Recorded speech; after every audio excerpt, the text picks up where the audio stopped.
સૂત્ર અર્થના રહસ્યો. પ્રણામ. સૂત્રના અર્થો અને અર્થોમાં રહેલા રહસ્યો. જૈન શાસનનું એવું તત્વજ્ઞાન કે જે તત્વજ્ઞાનને પચાવવા માટે જ આ મનુષ્ય ભવ મળ્યો છે. આપણે ત્યાં જે રીતની પ્રવચન પદ્ધતિઓ છે અત્યારે, એ પ્રવચન પદ્ધતિમાં કેટલેક અંશે સામાન્ય જીવને એક કન્ફ્યુઝન ઊભી થાય છે. હંમેશા વધારે મહત્ત્વનું શું, પ્રાયોરિટી બેઝ, પ્રેફરન્સ બેઝ, સમ્યક દર્શન, સમ્યક જ્ઞાન, સમ્યક ચારિત્ર કે સમ્યક તપ? સૌથી પહેલું તો બેઝ નક્કી છે કે બધું સમ્યક હોવું જોઈએ, સાચી દિશાવાળું હોવું જોઈએ અને એક દિશાના લક્ષ્ય સહિતનું હોવું જોઈએ. એટલે એ તો ક્લિયર છે કે ક્રિયાઓ નહીં, સમ્યક ક્રિયાઓ. પણ આ સમ્યક ક્રિયાઓમાં પણ જે ભાગ પડે છે, દર્શન, જ્ઞાન, ચારિત્ર અને તપ, તો કરવું શું? ઘણા એમ કહેતા હોય કે આપણા શરીરથી તપ થતા હોય તો તપ કરી લેવા. કોઈક એમ કે ભાઈ સંયમ વિના ઉદ્ધાર જ નથી તો સંયમ લઈ લેવું. સંયમનો અર્થ પણ પાછું દીક્ષા પૂરતો જ સીમિત થઈ જાય. ક્યાંક સમ્યક જ્ઞાન એટલે ફક્ત સૂત્ર, પંચપ્રતિક્રમણ આદિના સૂત્રો પાકા થઈ જવા માટેની મહેનત, અને સમ્યક દર્શનની અંદરમાં પરમાત્માની પૂજા, ભક્તિ આદિ જે પણ કરીએ છીએ એ કેટલુંક ઊંડાણમાં જવાની બહુ જ જરૂર છે આપણા લોકોએ. પહેલું જ્ઞાન ને પછી ક્રિયા, નહીં કોઈ જ્ઞાન સમાન રે. આ વાત આપણે ત્યાં બહુ સ્પષ્ટપણે મુકાઈ છે. પડમમ નાણમ તવોદયા, જ્ઞાન ક્રિયાભ્યામ મોક્ષ. તત્વાર્થ અધિગમ સૂત્રનું એક બહુ જ મહત્ત્વપૂર્ણ સ્ટેટમેન્ટ. જ્ઞાની જે કર્મોનો ક્ષય ક્ષણ માત્રમાં કરે છે, તે કર્મનો ક્ષય કરવા માટે અજ્ઞાનીને પૂર્વ કરોડ વર્ષ એ તપ કરે, સંયમ કરે, બધું કરે, તેમ છતાં પણ એ એટલા કર્મક્ષય નથી કરી શકતો. સમ્યક દર્શન, જ્ઞાન, ચારિત્રાણી મોક્ષ માર્ગ. આ બધી આપણને એક દિશા આપતી ઘટનાઓ, વાતો. કારણ કે અત્યારની પરિસ્થિતિમાં ક્યાંક ને ક્યાંક આપણે સ્વચ્છંદને પોષણ આપતા હોઈએ એવા તપ, ઊંડાણને સ્પર્શ્યા વિનાના ચારિત્ર અને ફક્ત જીનેશ્વર ભગવંતની આસપાસ રહી અને ક્રિયા આદિ યોગ દ્વારા ભક્તિ કરવી, એને સમ્યક દર્શન, આ બધું જ જે માનીએ છીએ અને એના પ્રમાણે જ આપણે આખું જીવન પૂરું કરી લઈએ છીએ, આ બધું ક્યાંક ને ક્યાંક અધૂરું છે. કારણ કે સમ્યક જ્ઞાન વિનાનું છે. અને એટલે જ્ઞાન સહિતની ક્રિયાઓ બહુ જ મહત્ત્વની છે. સા વિદ્યા યા વિમુક્તએ, આ વાત જે છે એ આ જ કહે છે કે જે તે જ વિદ્યા છે કે જે મુક્તિને માટે થાય. તો મુક્તિને માટેની ક્રિયાઓ જે છે એ ક્રિયાઓમાં અતિ એક મહત્ત્વની ક્રિયા તરફ આજે આપણે વળીએ છીએ, અને એ ક્રિયા છે મોહપત્તિના પડી લેહણની ક્રિયા. સાંગોપાંગ આખો ને આખો જૈન શાસનનો માર્ગ જે ક્રિયામાં સમાયેલો છે અને જે ક્રિયા દ્વારા છતો થાય છે એ આપણે અનેક વાર આ વિચારણામાં અટવાઈએ છીએ કે અત્યારે આ મહાત્માનું ચોમાસું થયું, એમણે કીધું કે આ મહત્ત્વનું છે, કોઈક મહાત્મા આવશે કે જે આ મહત્ત્વનું છે. બધું જ બધા કહે છે ને બધા સાચા પણ છે, એમાં કોઈ ના જ નથી. પણ મારી માટે મહત્ત્વનું શું અને કયા માર્ગમાં સ્ટેપ બાય સ્ટેપ હું આગળ વધું ક્રમબદ્ધ રીતે, કે જેના કારણે મારા જીવનની અંદરમાં પ્રગતિ આવે. શાસ્ત્રોક્ત જેને કહી શકાય, પૂર્વજોએ જેની પર સ્ટેમ્પ લગાડ્યો હોય એવો માર્ગ શું? તો એવો માર્ગ એટલે મોહપત્તિના 50 બોલ, એના વિસ્તૃત સમજણનો માર્ગ. એટલે હવે કેટલીક વસ્તુઓ આ 50 બોલ જે છે એને આધારે આપણે સમજવી જરૂરી છે. શાસ્ત્રકાર ભગવંતોએ સમ્યક ક્રિયાઓ જે થાય ને એને કલ્પવલ્લી તરીકે વર્ણવી છે. કારણ કે સમ્યક ક્રિયાઓથી અસીમ લાભો થાય છે. કોરો ક્રિયાવાદ એ જૈન શાસનનું અંગ ક્યારેય હતું નહીં, છે નહીં અને ભવિષ્યમાં અનંતકાળ સુધીમાં ક્યારેય બનશે પણ નહીં. નકરી ક્રિયા જ્ઞાન વગરની, લક્ષ્ય વગરની એ ક્યારેય પરમાત્માના શાસનનો મોક્ષ માર્ગ ન હોઈ શકે. અને એટલે જૈન શાસનના ક્રિયાવાદનો ઉપદેશ પણ જ્યારે અપાય છે ત્યારે એકમાત્ર મોક્ષના હેતુથી અને જ્ઞાનની ઉપસ્થિતિ, જ્ઞાનના ઉપયોગ સહિતનો આ રીતે વાત છે. મુપત્તિ, બીજું નામ મુખવસ્ત્રિકા. આ મુપત્તિના 50 બોલ. એ 50 બોલને સૌથી પહેલાં એક પછી એક કઈ રીતે લેવાના કરવાના એના તરફ પહેલાં વળીએ. મુપત્તિના 50 બોલ ઉપર છે ને કેટલીક સજ્જાઈઓ પણ રચાય છે અને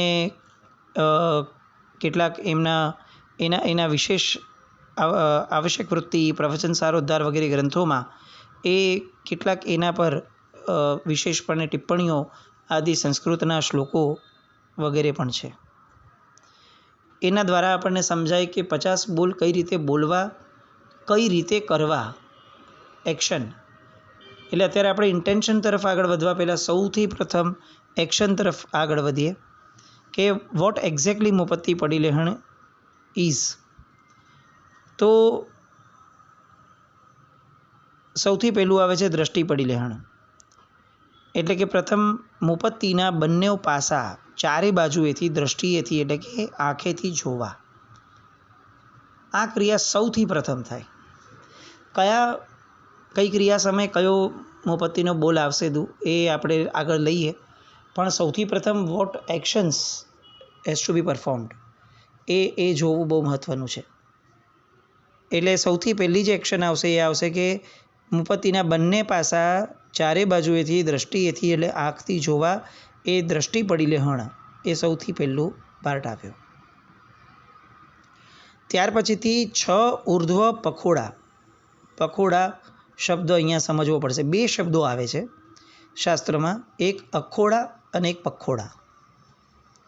આ બંને શબ્દોને સમજવા બહુ જરૂરી છે, તો જ મુપત્તિના પડિલેહણની અંદરમાં આપણે રિયલ સેન્સની વિધિ તરફ આગળ વધી શકશું. પખોડા એટલે શું?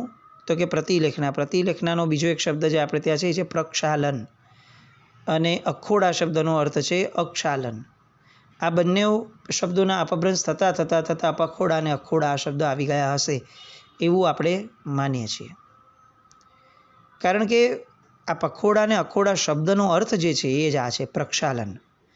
જ્યારે કેટલીક વસ્તુ પરિહરવું આવે છે મુપત્તિના બોલમાં, તો ત્યારે એ પરિહરવું એટલે પ્રક્ષાલન કરવું, એને શુદ્ધ કરવું, એમાંથી જે નબળાઈ છે એ નબળાઈને કાઢવી અને એને શુદ્ધ કરવી, તે અંગોને શુદ્ધ કરવા, તે ક્રિયાઓને શુદ્ધ કરવી, તે ગુણોને શુદ્ધ કરવા. અને જ્યાં આદરુ શબ્દ આવે છે ત્યાં આગળ એ અક્ષાલન એટલે કે હું એને મારી અંદરમાં લઉં છું. આ આખો ભાવ જે છે એને મુપત્તિના પડિલેહણના બોલ સાથે પખોડા અને અખોડા આ 2 શબ્દ સાથે અત્યારે આપણે જોડીએ છીએ. હવે મુપત્તિની બંને બાજુએ જે આપણે જોઈ લીધી એ પછીથી 6 ઉર્ધ્વ પખોડા આવશે. કેવી રીતે થશે? મુપત્તિને ફેરવવાની, 2 હાથે ડાબા અને જમણા હાથે પકડી અને એને 3 વાર એને નચાવવી મુપત્તિને. That is અખોડા. એટલે 6 વાર ટોટલ ખંખેરવા રૂપ આ પદ્ધતિ આવશે, આ ક્રિયા આવશે. ફરી એકવાર દ્રષ્ટિ પડિલેહણ કર્યું, પછી મુપત્તિને ફેરવી 2 હાથે એને નચાવવા રૂપ 3 વાર ઊંચા પખોડા કરવા. એટલે કે મુપત્તિ ઊંચી કરવી અને એક હાથેથી 3 વાર, બીજા હાથેથી 3 વાર એવી રીતે નચાવવાની છે. એને અખોડા કહેવાય અને એને પખોડા કહેવાય. એટલે આ ખંખેરવા રૂપ 6 વાર થયું. એ પછી 9 અખોડ પ્રતિલેખના અને 9 પ્રમાર્જના પ્રતિલેખના આવશે. એ કઈ રીતે આવે? તો કે 3 અખોડા અને 3 પ્રમાર્જના એ અનુક્રમે 3 વાર એકને અંતરે કરવાથી મુપત્તિના 3 અલગ અલગ ભાગ કરી જમણા હાથની અંગુલીના આંતરાની વચમાં ભરાવી અને 3 અખોડા કરવા. થોડો સ્લોમાં જાઓ. સૌથી પહેલાં હવે જમણા હાથની જે આંગળી છે એ બે આંગળીના વચ્ચેના આંતરા હોય એ આંતરા ડિસ્ટન્સ હોય, ડિસ્ટન્સની વચ્ચે મોમબત્તીને ભરાવી અને પછીથી 3 વાર વહુનો ઘૂંઘટ હોય ને, અહીંયા એક બહુ સરસ શબ્દ મૂક્યો છે એમના સજ્જાઈની અંદર કે 3 વધુ ટક કરવા. વધુ ટક એટલે શું? તો એ કહે છે કે વહુના ઘૂંઘટની માફક. ઘરની કોઈ વહુ આવી હોય અને એનો ઘૂંઘટ કેવો હોય તો કે એ એના દેહને અડેલો પણ હોય અને દેહથી પર પણ હોય, અડે અને દૂર થાય, અડે અને દૂર થાય. તો એવી રીતે 3 વાર ઉપર રીતે ફક્ત પ્રમાર્જન જ્યારે કરીએ છીએ ત્યારે એને અડાડવો અને પછી ટુકડે ટુકડે અડાડી અને એને પછી દૂર કરવો, ટુકડે ટુકડે અડાડી અને પછી દૂર કરવો. આ રીતે ટોટલ 9 પ્રમાર્જના થશે. 3 વાર અખોડા થયા એટલે કે ઉર્ધ્વગમન થયું, અંદર લીધું, અને પછી 3 વાર પ્રમાર્જના થઈ એટલે કે આપણે 3 વાર એને કાઢ્યું. એ પછીથી ડાબા હાથના તળા ઉપર સ્પર્શ કરવાનો. એ સ્પર્શ કર્યા પછી લઈ અને અંદર લેવાનું અને પછી એની 3 વાર 9 અખોડા એટલે કે ખંખેરવાળું પ્રતિલેખના થાય. આપણે એક હાથની અંદર 3 વાર અંદર બાર અંદર બાર અંદર બાર એવી રીતે 9 વાર આવ્યા પછીથી બીજા હાથના અંદરના ભાગથી એટલે કે ડાબા હાથનું જે તળ આવે એના ઉપર સ્પર્શ કર્યા સિવાય એને અંદર લેવું અને એ પછીથી એને આખું કપાળના ભાગથી લઈ અને છેક નીચે સુધી એવી રીતે એકને એક આંતરે 3 વાર 3 પ્રમાર્જના કરવી. એટલે 9 અખોડા ખંખેરવાળું પ્રતિલેખના થાય. આ રીતે હોમિયોપેથીનું પરિણામ આવે. આઈ થિંક બહુ ડિફિકલ્ટ શબ્દો છે. કદાચ આપણને પ્રેક્ટિકલ ડેમો ન સમજાય ત્યાં સુધી આ બધી વાતો શબ્દોને એક્ઝેક્ટ લાઈવ લેવા મુશ્કેલ છે. ઘણા બધા પુસ્તકોની અંદરમાં આપણને આ હોમિયોપેથીના પડીલેહણના એક પડીલેહણના બોલની એક્શન ક્યાં ક્યાં કયા કયા અંગ ઉપર આવે છે એના ફોટોગ્રાફ્સ આવેલા હોય છે. આપણે પ્રયત્ન કરશું ચોક્કસ કે કંઈક મળી જાય તો તરત આપણે એ ફોટોગ્રાફ પણ મૂકી દઈએ સો દેટ એક્ઝેક્ટ આ અખોડા પખોડા કયા અંગના થાય છે તે અંગ ઉપર જ્યાં જ્યાં બોલાય છે તે આપણે ડિરેક્ટ એને પિક્ચરાઇઝ થયેલી વસ્તુને જોઈ શકીએ. હવે આ જે અંગની 25 પ્રતિલેખના છે એ પ્રતિલેખનાની સરસ મજાની વાતો જે શાસ્ત્રમાં આવે છે એ આપણે એના ડિટેલિંગમાં જઈએ. પાયા હિણેણ તિય તિય વાકો અર બાહુ શીસમુહ હિયએ અંશુટ્ટા હો પીઠે ચૌ છપ્પય દેહ પણ વિસા. આ એક શબ્દ આવે છે. ડાબા હાથે, જમણા હાથે, મસ્તકે, મુખ અને હૃદય એમ 5 સ્થાને પ્રદક્ષિણા વર્તે એ રીતે 3 વાર પ્રતિલેખના કરવી. આ રીતે 5 સ્થાનની 3 વાર એમ 15 પ્રતિલેખના થાય. પછી 4 પ્રતિલેખના જેમાં 2 ખભાની ઉપર તથા 2 નીચે તથા વાંસાની બાજુ એટલે કે 2 ખભાની ઉપર કંઈક વાંસાનો ભાગ આવી જાય એ રીતે પડખાને વિશે એમ 4 પ્રતિલેખના બીજી થાય. હવે બીજી જે 6 પ્રતિલેખના આવે છે એ 6 પ્રતિલેખના 2 પગની આવે છે જે ચરોડાથી કરવાની આવે છે. હવે આ એક બહુ મહત્ત્વનું અંગ. આપણે આની પહેલાં એકવાર સામાન્ય વિજેતો આદિમાં વાત થઈ હતી કે કયા ઉપકરણ વિના સામાયિક શક્ય જ નથી. તો ત્યારે આપણે આ વસ્તુમાં આવ્યા હતા કે કટાસણું કદાચ રિપ્લેસ થઈ શકે, મોમબત્તી રિપ્લેસ થઈ શકે, પણ ચરવડાનું કોઈ રિપ્લેસમેન્ટ નથી. ચરવડા વગર સામાયિક અશક્ય છે. કેમ આવું? કારણ કે મોમબત્તીના પડીલેહણ દ્વારા જ સામાયિકની સફળતા છે. અને મોમબત્તીના પડીલેહણની અંદરમાં જે છેલ્લી 6 પ્રતિલેખના આવે છે એ કમરથી નીચેના ભાગમાં છે. અને કમરથી નીચેના ભાગને મોમબત્તી અડાડીએ તો એ મોમબત્તી અશુદ્ધ થઈ જાય. એટલે એ પ્રતિલેખના કરવા માટે ચરવડો ઇઝ કમ્પલસરી. સામાયિકની શુદ્ધિ માટે મોમબત્તીનું પડીલેહણ કમ્પલસરી, મોમબત્તીના પડીલેહણ માટે ચરવડો કમ્પલસરી દેટ મીન્સ કે ચરવડા વગર સામાયિક ન થાય. એટલે ચરવડો એ આ છેલ્લા જે 6 પ્રતિલેખન છે એ 6 પ્રતિલેખનને અંજામ આપે છે. આ 50 બોલ એ આપણે એક પછી એક લેવાનું શરૂ કરીએ એ પહેલાં આ 50 બોલનો હેતુ શું એ જાણવું પણ જરૂરી છે. એટલે આવશ્યક વૃત્તિ અને પ્રવચન સારોદ્ધાર વગેરે ગ્રંથની અંદરમાં 2 હેતુ મૂક્યા છે. પહેલો હેતુ છે જે જીવ રક્ષાનો અને જીન આજ્ઞાનો છે કે ભાઈ આ બધી પ્રતિલેખનાઓ શા માટે? કારણ કે તે ભાગોની અંદરમાં ક્યાંક જીવોની ઉત્પત્તિ અથવા જીવોનું રહેવું હોવું એ બહુ જ આવશ્યકતા સાથે લાગે છે કે શક્યતા છે. એટલે આ પ્રતિલેખના દ્વારા ત્યાં જીવો અગર છે તો એ જીવોને અભયદાન મળે, એ જીવદયાનો હેતુ અને પરમાત્માની આજ્ઞાને ક્રમબદ્ધ રીતે યાદ કરવી એ જીનાજ્ઞા પાલનનો હેતુ, આ 2 હેતુ આપણને બતાવવામાં આવ્યા છે. આ 2 હેતુ સાથે પ્રવચન સારોદ્ધાર ગ્રંથની અંદરમાં મુપત્તિના 50 બોલને એક સરસ મજાના લિંક સાથે પણ જોડાયા છે કે એ છે મનરૂપી વાંદરાને નિયંત્રણમાં લાવવા માટે પૂર્વાચાર્ય ભગવંતોએ 50 પ્રતિલેખના સાથે 50 બોલ બોલવા માટેનો આગ્રહ રાખ્યો. અત્યારે આપણામાંના લગભગ હું માનું છું ત્યાં સુધી 90-95% લોકો એવા હશે કે જેને મુપત્તિના પડીલણની એક્ઝેક્ટ ક્રિયા નથી ખબર.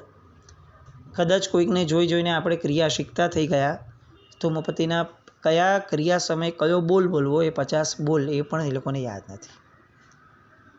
હું સિમ્પલી પ્રશ્ન કરું, કોઈ જગ્યાએ ઇન્ટરવ્યૂમાં જવું હોય તો સ્ટડી કર્યા વગર ન જઈ શકીએ. કોઈ ક્લાયન્ટને મળવા જવું હોય તો પ્રી પ્લાન કર્યા વગર ન જઈ શકીએ. કોઈ એક મોટી ડીલ હાંસલ કરવી હોય તો એની માટે એનો હોમવર્ક રૂપ સ્ટડી ન કર્યું હોય તો ન થઈ શકે. તો ધર્મ એ એના રૂલ્સ વગર કઈ રીતે થઈ શકે? સામાયિક કરવી છે પણ સામાયિક આવડતી નથી, મહાત્માને પૂછીએ અને આપણા પ્રત્યે મહાત્માને કરુણા જન્મે અને મહાત્મા કહી દે કે વાંધો નહીં, 3 નૌકાર ગણીને બેસી જજો. એ સમયે આપણને એવો વિચાર આવે કે મહાત્માએ તો કરુણા કરી, આપણને રસ્તો આપ્યો, પણ આપણી ખાનદાની, આપણી ફરજ, આપણી યોગ્યતા, આપણી પાત્રતા એનું શું? આજે મેં કરી લીધું, ચલો બરાબર છે, પણ હવે નેક્સ્ટ ટાઈમ કરવાનું આવે એ પહેલાં હું આવો અપવાદ ન જ સેવું એ મારી પાત્રતા. હું ગમે તેમ કરીને પાકું કરી જ લઉં. મને જીવનની અંદરમાં બધું જ આવડે છે. મારું નામ આવડે છે, લોકોના નામ આવડે છે, લોકોએ શું કરવું જોઈએ શું ન કરવું જોઈએ એનું લિસ્ટ મને આવડે છે. વર્ષો પહેલાં લોકોએ કયા શબ્દો બોલ્યા હતા એને યાદ રાખતા પણ મને આવડે છે. તો મને સૂત્રો કેમ નથી આવડતા? આવો જાતને સવાલ કેમ ન થાય? અને એ સૂત્રો વગરની ક્રિયાઓ એ કેટલી બધી અશુદ્ધિ તરફ લઈ જનારી ક્રિયા છે. સીધા ભાવ ઉપર જમ્પ કરનાર માણસ એ એટલો નીચે પટકાય કે ક્યારે ઊભો પણ ન થઈ શકે. પરમાત્માનું શાસન એ sequence wise step by step ક્રમબદ્ધ રીતે જ આગળ વધવાની વાત છે. ભાવ પર એ જ માણસ જઈ શકે જે સૌથી પહેલાં ક્રિયા વિશુદ્ધિને પામ્યો છે. અને ક્રિયા વિશુદ્ધિ માટે સૂત્રનું જ્ઞાન હોવું એ અતિ અતિ અતિ આવશ્યક છે. એટલે મુપત્તિના 50 બોલ એ કમ્પલસરી શીખવાનો આગ્રહ રાખવો જ જોઈએ. એના વગર મુપત્તિનું પડીલણ થાય એટલે આપણું મન એમાં કંટ્રોલમાં ન રહે, મન ક્યાંક બીજે ચાલતું હોય અને હાથ ક્યાંક બીજે ચાલતા હોય. પણ જ્યારે મનમાં બોલવાનું આવતું હોય ત્યારે મન વચન ને કર્મ એક જ દિશામાં જાય. આ મન વચન ને કર્મની એકાગ્રતા એ જ સમ્યક દર્શન છે, એ જ માર્ગ છે. એટલે સૌ પ્રથમ આ 50 બોલ આપણે બધા પાકા કરી લઈએ તો આ બધી કેટલાક જે ડિફિકલ્ટ વાળી જે ટર્મિનોલોજીસ છે કે જે શબ્દો આપણને આગળ જતાં નથી સમજાવવાના એ થોડે ઘણે અંશે આપણને સમજાશે. એટલે જેટલા પણ સાંભળે છે એ બધાને ખાસ આગ્રહ કરું કે બીજું આપણે સ્ટાર્ટ કરીને સેકન્ડ ઓલામાં જઈએ એ પહેલાં મુપત્તિના 50 બોલ પાકા કરી લઈએ. જેમ જેમ આપણે બોલ લેશું મુપત્તિના એમ કયા અંગ ઉપર આવશે એ સાથે લેતા જ જશું. એટલે એ પછી એ સ્પષ્ટતા આવતી જશે, પણ પાકા થયા હશે તો જ મતલબ રહેશે. એટલે નંબર 1 પાકા કરવાનો આગ્રહ રાખીએ એટલે પછી આગળ વધીએ. એટલે અહીંયા જે 50 પ્રતિલેખનના બોલ છે એનો આ સેકન્ડ આશય જે પ્રવચન સારોદ્ધાર ગ્રંથની અંદર મૂક્યો છે એ છે કે મન નિયંત્રણમાં રહે.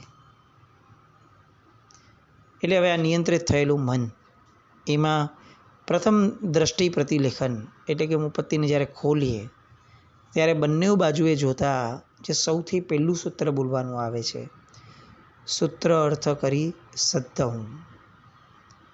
એટલે સૂત્ર અર્થ તત્વ કરી સત્ત હું. સદ્દ હું એટલે શું?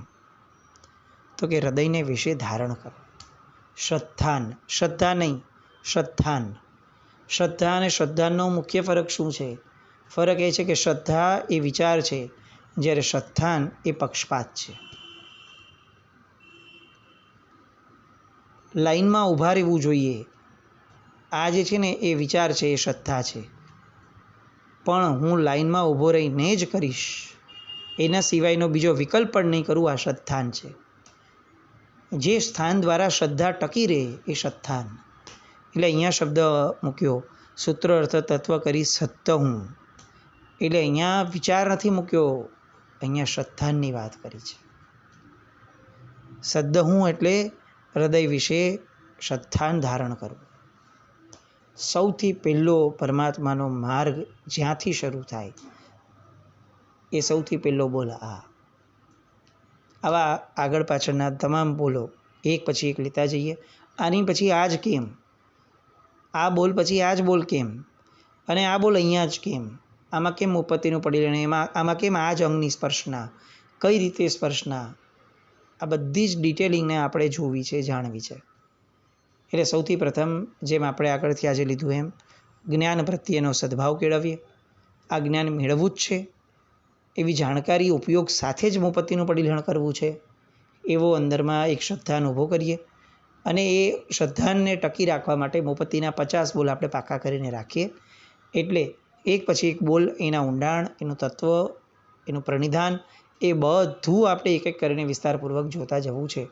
એવી આ સરસ મજાની માંગલિક પ્રક્રિયા મુપત્તિના પરિલેહણની, એ પ્રક્રિયાના બીજા ભાગ માટે આપણે નેક્સ્ટ ટાઈમમાં આગળ વધીએ.